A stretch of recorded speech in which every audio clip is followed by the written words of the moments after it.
Identity crisis. It started with a murder, but ended with the Justice League tearing itself apart from the inside. Sue Dibney, the wife of Elongated Man, was found dead in their home. No signs of a break-in, no suspects, just a charred corpse and a growing sense that something was very wrong. While the League scrambled to investigate, old scars started bleeding. Years earlier, Dr. Light had broken into the Watchtower and assaulted Sue. The team caught him, but what they did next flipped everything. Instead of justice, Zatanna mind-wiped him. Not just once, multiple times. She didn't just erase memories, she rewired personalities. Batman walked in mid-spell, saw what was happening, and they wiped him. That crack never healed. Green Arrow justified it, Hawkman backed it, Flash had doubts, Wonder Woman wasn't even told. And when heroes start messing with minds, they don't stop at villains. They start tweaking anyone who gets in the way. The killer, it turned out, wasn't Light. It was Jean Loring, Adam's ex-wife, who staged the attack to win him back. She shrank, snuck into Sue's brain, and triggered an aneurysm. Then she lit the body on fire to make it look like an accident. Her plan spiraled. Heroes got hurt, Firestorm was killed, trust inside the League evaporated, no cosmic god, no multiverse collapse, just human failure stacked on secrets, and a line the League was never supposed to cross. This wasn't a reboot, it was a reckoning. Heroes stopped looking like heroes, the Justice League fractured, and even years later, fans still argue whether DC went too far, or finally showed who these people really are. Dark Knight's metal. This was the event where the nightmares started bleeding into reality, literally. It all began when Batman found a strange material called nth metal, a cosmic metal tied to ancient forces. What Bruce didn't realize was that the metal was linked to Barbados, a dark god who had been watching him through time, waiting for the perfect moment to tear the multiverse apart. And Bruce played right into it. Barbados came from something worse than hell, the dark multiverse, a dimension made of failed worlds and collapsing timelines. Every fear Bruce ever had, every twisted what if, those became real. And they didn't come alone. They came armed, organized, and wearing the bat symbol. 7 versions of Batman broke through, each one a twisted reflection of Bruce if he went off the rails. There was the Red Death, a Batman who stole the Speed Force. The Drowned, a Batwoman-Aquaman hybrid who flooded her Earth. And then there was the Batman who laughs, Bruce infected by Joker toxin, who saw everyone as either prey or punchline. He wasn't just smart, he was vicious. The invasion spread fast, cities fell, heroes got picked off, Batman got used as a portal to breach the source wall, and the entire multiverse started collapsing in on itself. The League had to dive headfirst into the dark multiverse, fighting through twisted timelines and their own worst memories just to reach Barbados. They finally pulled it off using nth metal and the last threads of cosmic power. Barbados was sealed. The Dark Knights were defeated, but the damage was permanent. The source wall cracked, exposing the DC universe to unknown forces far beyond anything they'd seen before. And the Batman who laughs escaped, which meant the nightmare didn't end, it just moved in. Crisis on Infinite Earths. In 1985, DC dropped the biggest cannonball in comic book history. Too many timelines, too many Earths, and too many versions of Superman. Their solution? Kill everything. Crisis on Infinite Earths was a 12-issue reset button, except this one left bodies everywhere. The villain was the Anti-Monitor, a cosmic tyrant from the antimatter universe. He unleashed a wave of white light that started wiping entire Earths off the map. Earth 3 was erased. Earth X got wiped clean. Heroes were killed mid-sentence. Entire worlds blinked out between panels. To stop him, the Monitor gathered every hero and villain he could from across the multiverse. Everyone from Earth 1 Superman to obscure Golden Age leftovers got pulled into the fight. But no matter how many punches were thrown, the death toll kept climbing. Barry Allen, the Flash, outran himself into death to destroy the Anti-Monitor's cannon. His skin peeled away in the Speed Force as he faded from history. Supergirl took on the Anti-Monitor head-on and held her ground long enough to save Superman, only to die in his arms. 2 of DC's biggest icons wiped in a matter of issues.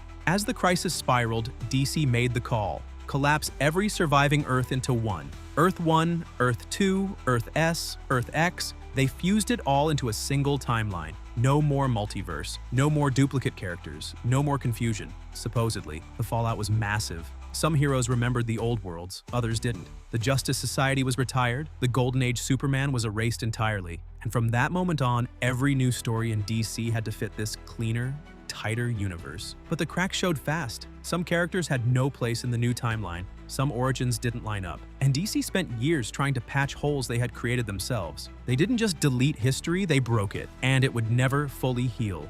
Infinite Crisis. By 2005, the timeline DC tried to fix was already cracking. Heroes were paranoid, divided, and no one could agree on what the Justice League even stood for anymore. And then came the voice from the shadows, Earth 2 Superman, long thought gone, watching everything from a pocket universe, and hating what he saw. He wasn't alone. Alexander Luthor, the twisted son of Earth 3's Lex, was with him. So was Superboy Prime, a teenage Superman from a lost Earth who believed everything had gone wrong the moment his world was erased. To them, the modern DC universe was broken. Too violent, too dark, too far from what it used to be. They didn't want to fix it, they wanted to replace it. Alexander started secretly moving pieces, manipulating heroes, reigniting conflicts, and building a massive cosmic tower to restore the old multiverse. Superboy Prime snapped. He ripped heroes apart with bare hands. He killed multiple Teen Titans in one fight. When the heroes tried to stop him, he carved through them like tissue paper. And while all of this unfolded, the Trinity, Batman, Superman, and Wonder Woman couldn't stop fighting each other. Batman had grown colder. Superman was detached. Wonder Woman had killed Maxwell Lord live on camera. The Justice League didn't just disband, they collapsed. The war reached Metropolis. Dozens of Earths started flickering in and out of existence as Alexander's machine powered up. But the heroes rallied. Connor Kent, the modern Superboy, sacrificed himself to stop Prime. The tower was destroyed. And the multiverse kind of came back. Not fully, not clearly, but it was out there now, splintered and unstable. After 2 decades gone, Barry Allen returned. Alive, running, and ready to change everything all over again. DC didn't just bring back legacy, it brought back chaos and everything that came after. 52, Final Crisis, Multiversity, traced right back to this moment. Blackest Knight.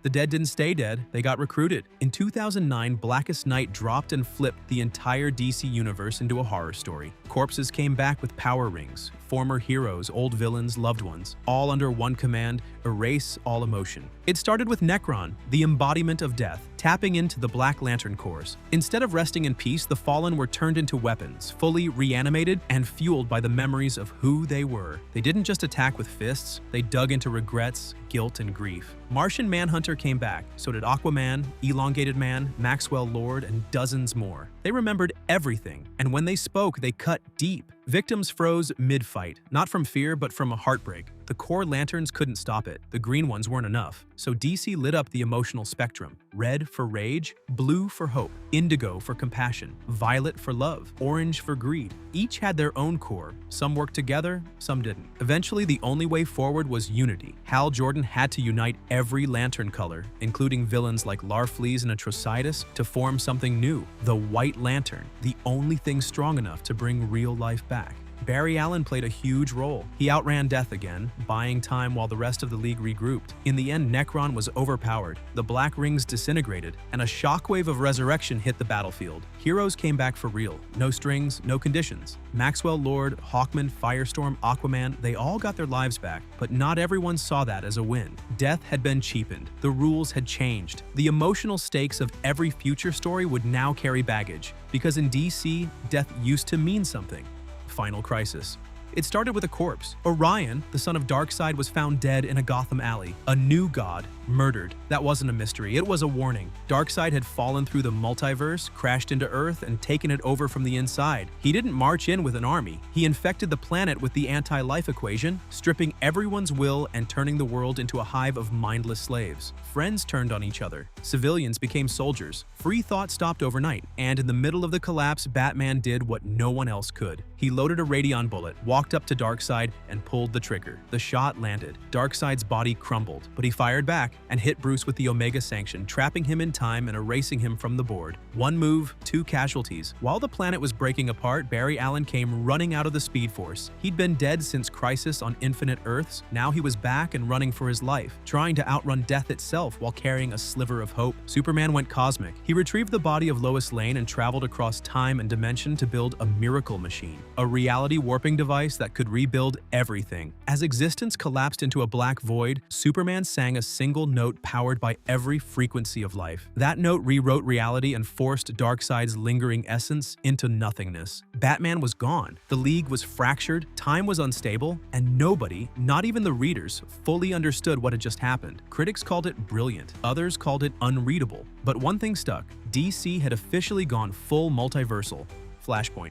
Barry Allen woke up and everything was wrong. No speed, no Justice League. His mom, alive. His dad, free. For a second, it felt like a dream. Then the world started bleeding. Wonder Woman and Aquaman were at war. Full-scale, global annihilation. London was underwater. Europe was ash. Themyscira had turned into a prison camp. Superman didn't exist. No one even knew who he was. And Bruce Wayne was dead. It was Thomas Wayne behind the cowl now, broken, brutal, and trigger-happy. Barry had created this timeline, all of it. When he ran back in time to stop Reverse Flash from killing his mother, he cracked reality at its foundation. Histories rewrote themselves, powers shifted, and heroes were never born. The only way out was through the fire. Barry had to team up with Thomas Wayne, Batman with nothing left to lose, and recreate the accident that gave him his speed. Lightning, chemicals, full burn. It almost killed him, but it worked. And then came the confrontation. Eobard Thawne, the Reverse Flash, stepped in to gloat. He wasn't the architect, Barry was. Thawne just let it all unfold. One selfish choice unraveled the world. In the final battle, Superman, who'd been locked in a government bunker his whole life, was unleashed. But it wasn't enough. Heroes fell. The war didn't stop. Time kept breaking.